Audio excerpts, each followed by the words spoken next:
ഇപ്പോൾ സംസ്ഥാനത്ത് nativity certificate ആവശ്യപ്പെട്ടാൽ നൽകി വരുന്നുണ്ട്.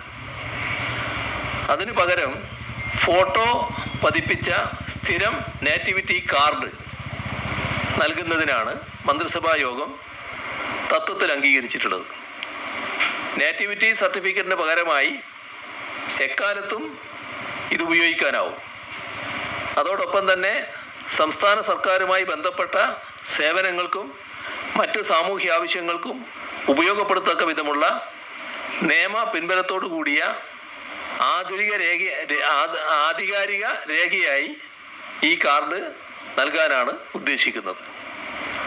ഒരു സംസ്ഥാനത്ത് വ്യക്തിയുടെ ജനനവും ദീർഘകാല താമസവും തെളിയിക്കുന്ന രേഖയാണ് നേറ്റിവിറ്റി സർട്ടിഫിക്കറ്റ്. എന്നാൽ അത് നിയമപ്രാബല്യമുള്ള രേഖയല്ല. നിലവിൽ ഓരോ ആവശ്യങ്ങളുമായി ബന്ധപ്പെട്ട് പല പ്രാവശ്യം നേറ്റിവിറ്റി സർട്ടിഫിക്കറ്റ് വാങ്ങാറുണ്ട്. അതാണ് പതിവ്.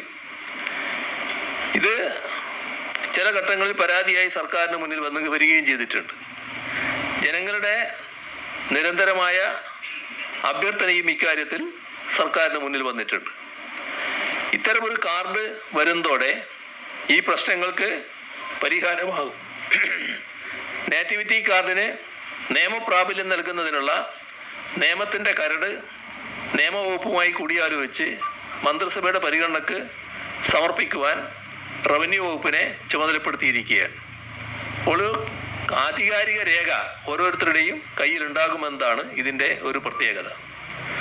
സർക്കാർ സേവനങ്ങൾക്ക് ഗുണഭോക്തൃ തിരിച്ചറിയൽ രേഖയായി കാർഡിനെ ഉപയോഗപ്പെടുത്താൻ കഴിയുകയും ചെയ്യും. തഹസിൽദാർക്കായിരിക്കും കാർഡിൻ്റെ വിതരണ ചുമതല.